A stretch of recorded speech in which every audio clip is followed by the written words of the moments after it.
This broadcast is inappropriate for all ages right here on hashtag WeAreMovieClub. This is Weird Movie Club. And I am Cam Wright.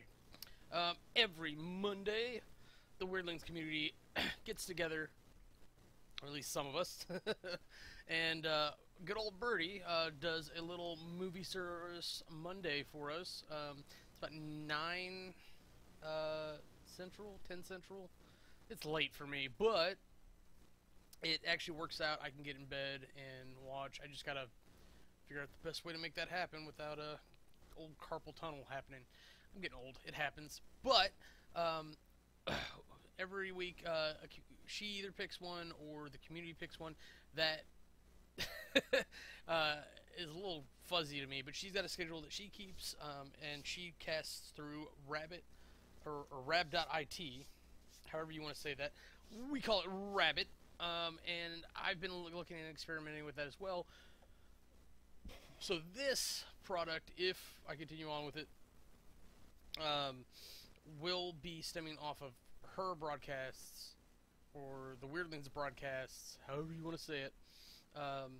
And then hopefully we'll add viewings to the other ones so that everyone can watch, preferably together if possible. We just need to, of course, get some personnel on board. Be fine. Be fine. Today we're here to talk about what we watched on this past Monday, and that's the only other weird bit is that the movies we're watching are on Monday. We're watching on Mondays, and we're talking about it on Friday. I prefer same day or the next day, but schedules be schedules, and schedules be crazy. So we watched A Christmas Horror Story. Now, to be fair, I watched this like 3 weeks ago. I was like, oh, okay. Right on, because I thought I was watching Krampus for some reason, and then Birdie says, "Hey, we're doing this." So she was MIA, and I ended up casting it just to see what was happening. But there's other people casting it, so whatever. Seeing what was happening, and then she ended up casting again on Tuesday. So I've watched it 3 times at this point. So I feel like I know the movie pretty well, and it wasn't like a horror to sit through it. At least it's decent enough to watch full lengths at least once. If you're like me and you can break it down, you like watching what's happening in the movie, you can definitely get multiple views out of it. It's not that bad. The biggest problem, and it breaks my brain just thinking back on it, is that they gave it like the Tarantino treatment, or they Tarantino'd it, however you want to phrase that. They cut it up into 4 stories that aren't told one at a time. The continuity is all buggered about. But unlike Pulp Fiction and some of these other movies that do use this type of thing, Love Actually comes to mind, Snatch, Lock, Stock, 2 Smoking Barrels, maybe? I could be thinking about the wrong thing there. I don't know, but it is a format or trope or whatever you want to call it that does exist. It does happen. It's not usually such a bad thing, though a lot of people don't like it. But if the movie's good enough, what does it matter? We heard the story. Our brain can rearrange it into what it is, but it's about telling the story. This is not like that. This has nothing to do with anything. All it does is it gets you into it and then pulls you back. It gets you into it and then pulls you back. It just yo-yos you back and forth, and it's just something really irritating that you should know going into the movie beforehand, for sure. And normally I don't expect to have to talk about things like this, but I do not appreciate it. I'd much rather it have been 4 shorts and then post them on YouTube. Done. If you want it to be a cinematic production, piece it together end to end, and then put that up on the screen. And definitely the order I would have done this in would have been, let's see, because there is continuity at the beginning of the movie for 2 of the stories. So what I probably would have done, I would have done the paranormal investigation, because there's 4 parts, and these are the 4 of them. I would have done the paranormal investigation first, then I would have done,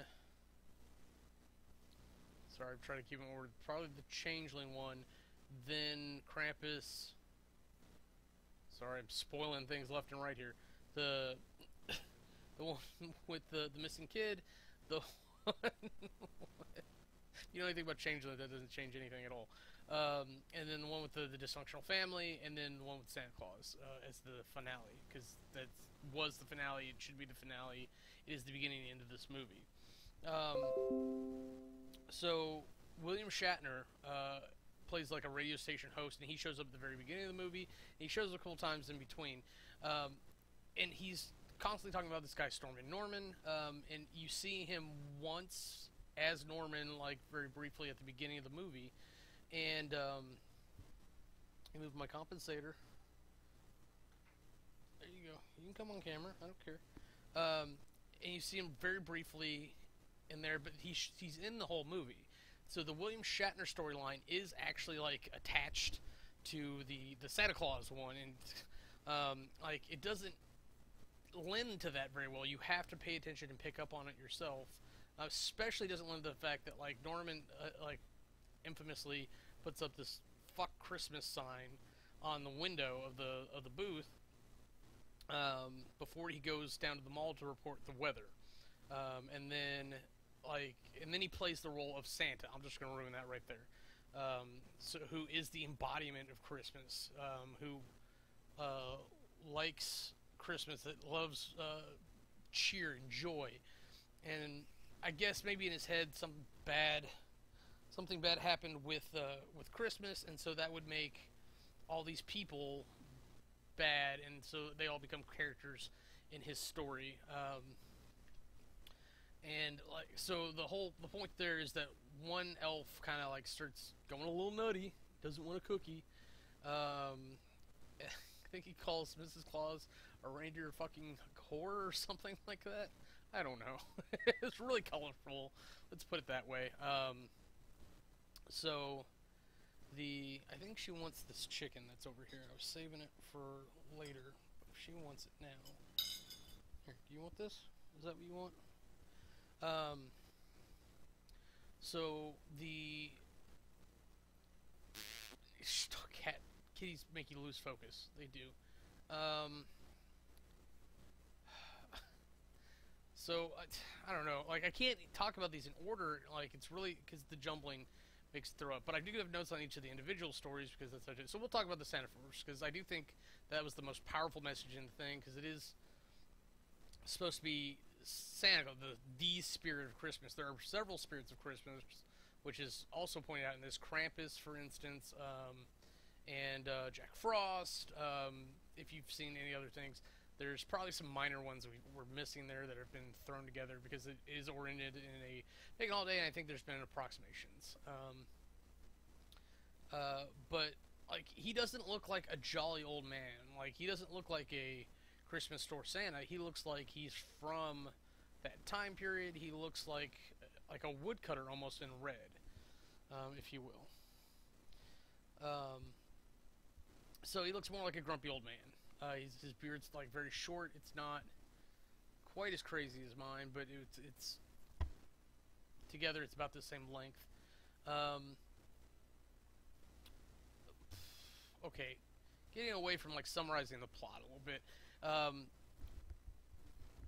but it's such an insane thing. Of like they very expressly say like elves aren't supposed to die, elves aren't supposed to get sick. But like they all start going crazy. They start acting infected. And it could have been from the blood spray from the first elf injuring himself. They come to like these rage zombies, and they don't actually seem to hurt Santa at first. It kind of escalates very slowly. There's a scene where he gets trapped on the elevator, and like he just gets off the elevator, his staff's dripping with blood, and there's just like heads and bodies and stuff all over the elevator. And I mean, even Mrs. Claus thinks Santa's crazy at first. That something could be wrong to that level. And it's the North Pole. It's the center of joy and spirit for the holiday. Shouldn't do that. But the elves are given like really shitty smack talk and these like weird prosthetic teeth that like extend their gums and it's just weird. And then like weird things start happening. Like pieces of the workshop don't quite piece together. Like, why does Santa have an elevator? He shouldn't need a lift. like that. Lift and elevator, same word. There shouldn't be a mailroom that looks like a conventional mailroom, right? Um, and about then, like about when like things start looking a little bit more real, is about when they actually start hurting him back, which is kind of important to the overall plot of things. But he ends up tracking Martha or Mrs. Claus or whatever you want to call her down to toy storage unit. I don't know why there's a toy storage unit that even looks like that. Probably because it's not a toy storage unit; it's a supply closet. Duh. And she ends up attacking him, and he ends up taking her out too because she's infected. Um, and then there's a really great line. Krampus shows up, vile enemy of Christmas. And in the beginning, Santa had suspect that like Krampus was involved, and that makes sense because it's the two great forces, great opposing forces coming together to battle it out. And there's depending upon your philosophy, there's different ways that resolves. It's either one cancels out the other, or I could just not have Restream on. That could be a problem. Or and that's usually the infinite battle or whatever, if you want to call it that way. I gotta check that box to run that. These, or one consumes the other, and then one lives on in perpetuity, or whatever you want to call it. Whatever you want to call it. But this is the one. This is the one. There's so much good action in this one story. It's like I want a full movie of this. And honestly, film it like Hardcore Henry. That would be amazing. Like where it's like I'm Santa, and go ahead and talk. I'm perfectly fine with Santa having dialogue. Look, have a scene where he looks down, he sees his belly, where he's swinging that around. He's using a saw, or a saw, not a saw, but like a saw submachine gun. Have him go nuts. Have him like rig some toy guns to fire real ammunition or something. Something crazy like that. That would be fantastic. That'd be a Christmas movie for the ages. But finally someone calls him Norman, and he starts having flashes of what he's done and all the horrific acts he's committed. Because it turns out like all the elves are just mall employees, and the elevator's actually in the mall. The storage unit was a supply closet where this, I'm assuming this lady he liked, was hiding from him. And then she stabbed him with like some, no, she didn't stab him with scissors. Like she slashed him with something, and then so he killed her. And then like this one guy got through to him. I don't know why that guy got through to him, but he's having too much trouble discerning reality from fiction at that point. So when the police show up, he can't see the police. All he can see is a set of doors and some lights, which police do to blind people, so that they're at a disadvantage. But it also means they're at a disadvantage. They can't understand or see or recognize forms of authority. They just see dark-shaped enemy.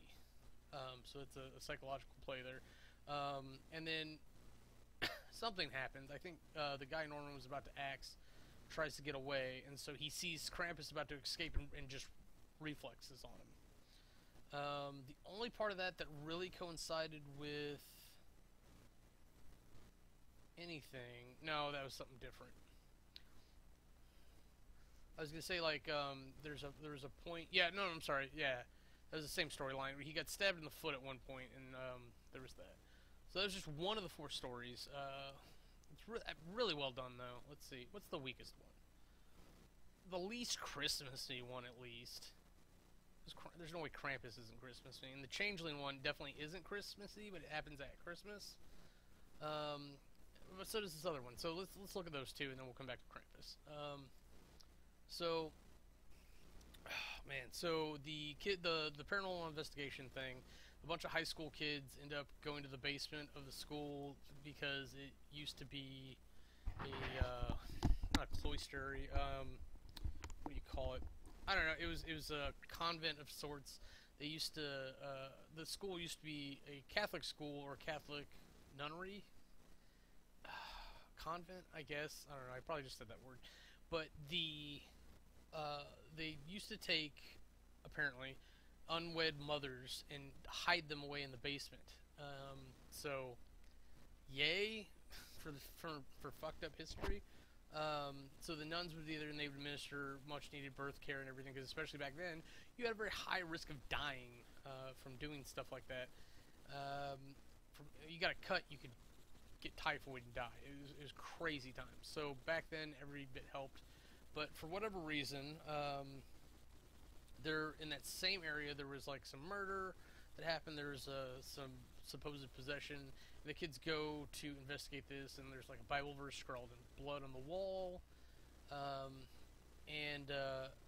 Long story short, because this is a weird story, the girl ends up getting possessed by a ghost, even though like all they're really able to detect until after it happens is some like weird noise that we don't get to hear really. And then she tries to bang one guy. He won't do it, so she kills him and bangs the other guy. Then she wakes up, and the ghost steals the baby out of her womb, which is really, really fast. And then kills the guy she banged, or the ghost kills the guy the girl banged. And it all lines up, not all of it, but most of it lines up with what happened before. And it's all about this ghost lady trying to get a baby, and apparently she can only do it this one way. I don't know if it just happens every 10 years or what, but the ghost leaves and the girl follows her out, and who knows what the hell happened. It's just a weird thing, and a lot of video evidence to corroborate that she probably killed him. That's how that court case is going to go, because no one's going to believe in ghosts unless it showed up on camera. And they're going to be like, identify this woman. And they're going to be like, well, this was her from the 1830s or 1750, whatever it was. Probably would have been 1800s, honestly. Yeah, I'm not going to go blow by blow on a lot of this. The Changeling one, this is a fucked up story. So, through all that, like, like, they're sneaking onto somebody's land to cut down somebody's tree and then run away with it. So there's a nice moral built in about stealing, thou shalt not. Something like that. I'm not sure if you're familiar. Do you want your chicken or not? No, you're not. Even her. Jeez. And you've had too much. You're going to throw up. Stupid cats. Okay, so yeah, so they wander into the woods to get a tree, and I think they're bringing the tree back. The kid hears like a noise, and then all of a sudden he's gone. The parents realize all of a sudden that they're horrible people, and they let their kid wander through the woods by himself, and all they find is inhaler. And they get back, and then their kid crawls out of his tree. And I don't know how creepy silent he was before all this. He seemed a bit more lively beforehand, but afterwards he's very sullen, very silent. And it's all about, well, you seem different. Well, you seem different. You're behaving slightly oddly. Why is that? Why are you eating so much spaghetti all at once? You're eating too fast. You're going to be sick. And it's like these giant plates of spaghetti. She's like, that's his second helping. And Dad goes to take the plate away from him, and he stabs Dad. And apparently Dad has some kind of like anger, alcoholism problem, which he solves by drinking. Because that seems to calm him down. Maybe he just has anger issues, which are resolved by his alcoholism. At least to some kind of middle ground, because that's how medicine works. But like, there's some creepy, fucked up scenes in here. There's a scene where like he's just sitting funny, and his eyes are glowing yellow.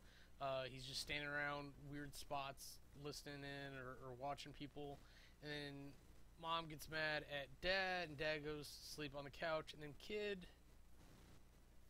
and I only noticed on the third time that I saw his hand, looks like he like slips into bed, and it almost looks like he's going down on Mom, and like it was beautifully ambiguous until the third watch, because the third watch I realized that they actually have him run his hand up her chest, like right here. So like he was getting up in there like curious like or whatnot. So of course it's not the kid is what it comes out to be. She gets a phone call, um, just crazy. Like the changeling story is it's a trope. It's not even like a thing that's specific to this at all. It's like a fairy tale, like grim but darker. Um, so changelings will kidnap children and replace them because they're small, so they're about the same size, so, and they can shift. So they shift to look like the child, and they have the mother, particularly the mother, take care of them.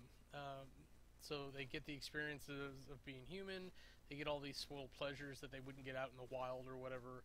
Um, and they get to cause trouble and mischief, but they don't have any compassion for humans because they're like, oh, you're a neat plaything that gives me stuff.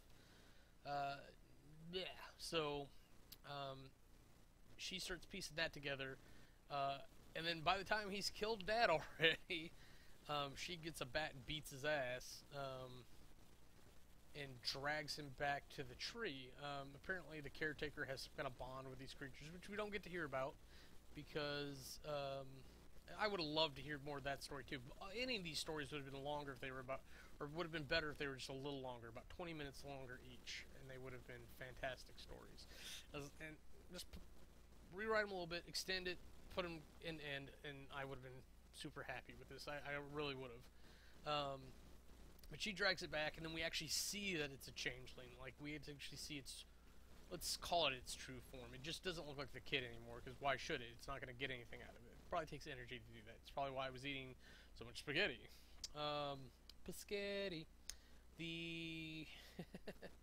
so the caretaker gets there, he's kicking him, yelling at him, and everything, but he doesn't want her to hurt him. Because she's about to shoot him, because she's like, where's my son, etc. You know, hysterical mom does. It's how they should do. I'm not being dismissive. So he's concerned for the well-being of the changeling for whatever reason, because honestly, the changeling's pretty tough. And he's got plenty of them down there. If you're not thinking of him as a person, and it never talks, you don't know. But she accidentally shoots the caretaker. I say accidentally. It's more that she panics and shoots him. So that's a weird plot device. But maybe it's the thing, the changeling looks at the caretaker who's dying, and then looks at her and goes, well, I guess I owe you, because now I don't have to stay here anymore. What do you want? And she just wants her son, because that's what she's been asking for like the entire hour or whatever. And of course, a child in his underwear crawls out of the tree, so we don't know if... we don't get enough answers. There's sometimes where like the mystery is what makes it, and sometimes I need an answer too. Star Wars, it's the Force. Enough said. It's a magical property we don't need to break down. Where this fucking kid's been, let me know. Tell me about that. Did he go down to like a Narnia-like experience, and then the changeling had to go down and bring him back? Was he literally just sitting in the tree unconscious until one of the changelings got hungry? Is there like a 24-hour visa that they have to use to go to use up? Do they have to go back to the tree to retouch him, to reabsorb DNA to maintain the illusion? I don't know. I wanted to know. So like I'm just left with a lot of questions, and it's annoying. So we got 3 of the stories out. So the last one, this one is, I think, why I thought it was the Krampus one, because this, spoilers, Krampus is involved. So there's like this unwilling family trip out to the great aunt's house. Like Dad's dragging the whole family out there, and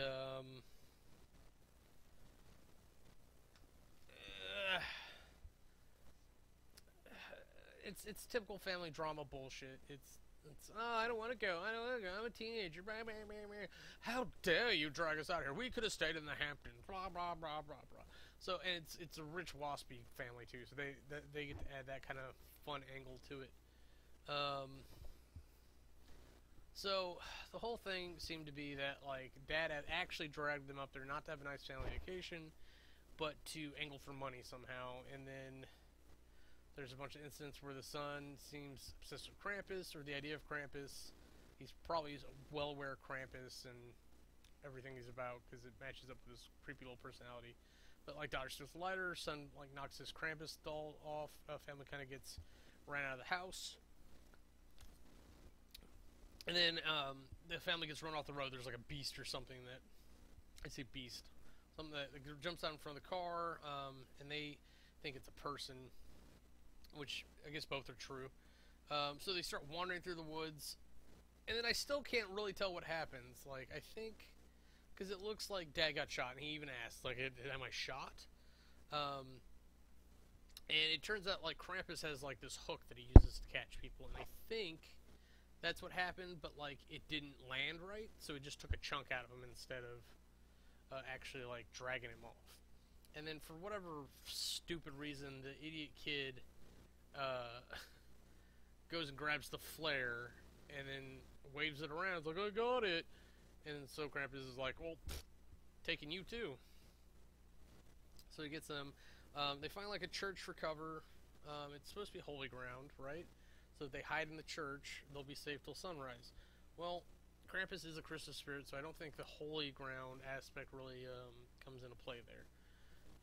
But they start confessing, thinking that maybe that'll save them from Krampus. I don't think Krampus cares. I think Krampus is just based on your actions. Like, were you good? Were you bad? Were you on the naughty list or the nice list? And if you're on the naughty list, Krampus is gonna get you, fool. One way or the other. So Dad actually gets dragged out through the window. There's all this bullshit about like how the business is horrible, how the kid kills pets. The boy that got dragged away, and then the daughter's there. She's saying like, I stole this lighter from Aunt Sophie or whatever. Her mom's just a horrible person, it would seem. But she gets a moment of redemption. Her daughter and mother like hide in the confessional. You write your fanfic on your own time. The Krampus monster, for whatever reason, like slips his tongue underneath the door and starts like tasting around like on her boot or leg or whatever to, I don't know, get a sense of like whether or not what he's tasting is a person or an inanimate object. So Mom just happens to have a fireplace poker. No idea why or where she actually got it, because the nearest thing that I can think of is that she stole it from the great aunt's house as well and has been carrying it around this entire time. And that was probably more to just annoy her than anything else, I'm sure, because so Mom stabs the tongue, tells the daughter to run, goes out and fights Krampus, and she lasts for about 3 seconds. That's fine, that's great. For a supernatural demon that is, I don't know, 4 feet taller than her, I think she did okay. I think she got 2 good hits in, and then Krampus kind of just crushed her. And then he starts chasing the daughter. The daughter actually makes it back to the house, to the great aunt. In the process of killing Krampus, showing that he is actually the caretaker. And so she thinks, oh, okay, well, the caretaker's dead, Krampus is gone, and then great aunt explains that Krampus is a Christmas spirit. He can inhabit things. So she makes the assumption that obviously the toy figurine was what was holding him. Now it's what's in your heart that matters. And great aunt's very insistent that all they have to do is last a couple more hours, and they'll be safe. And the daughter gets some weird idea in her head that like it was all set up, and that they were bait for Krampus to keep her or the great aunt safe. And so the daughter starts to lean into it a little bit, and invoking the anger, mistrust, and everything that's in her heart, so that she invokes Krampus. And it is a really cool morphine scene to invoke Krampus, and it was cool to see it come out. You don't need that chicken. See Krampus morph back into the caretaker too, and it's surprising they look the same. It's just Krampus. I'm pretty sure Krampus is genderless. You could say he, but I'm pretty sure Krampus isn't it. He's a spirit, and if we're leaning on like kind of like pagan folklore, most likely that's what it is. He's a spirit. He's like a more classic Fae, where it's a thing, it's not, or an animal maybe at best. It doesn't really have gender, or let alone a real sex. And I would imagine Krampus is like a Ken doll down there. But again, write your fanfic on your own time. Do do do do do do do do. Yeah, of course she's gonna kill the aunt. Like I said, that kind of leads into the end of the fourth story with Krampus. So you've kind of Krampus and Krampus back to back, which is nice and fitting and all, but it's just what it is. Oh, just over a half hour of talking about this movie all by myself. So, January 1st is not on the docket. I think I'm going to sub in a movie there if she's not going to do it. I don't know exactly what, though. I may suggest, there's a Netflix movie that just came out, like today, called Bright. And it's Will Smith, and it's Shadowrun. I don't give a fuck what anything says. It's Shadowrun. It's someone made a Shadowrun movie and then lost the license for the title, or didn't convince the people who had it there. So if I have the power, I'm going to talk to Birdie. I'll probably talk to her after this. I'm going to go ahead and try to make that happen, and we'll do Bright for this. This is the product I think that I'm going to keep pushing, and maybe We Are Movie Club. I don't know. I'm going to have fun with it. I think that's the most important thing at this stage. But till you see me next time, this has been Weird Movie Club with a Christmas horror story on hashtag WeAreMovieClub. You want to see anything else we're up to? Go ahead and click the annotations and they'll take you to our other channels. Thanks for watching.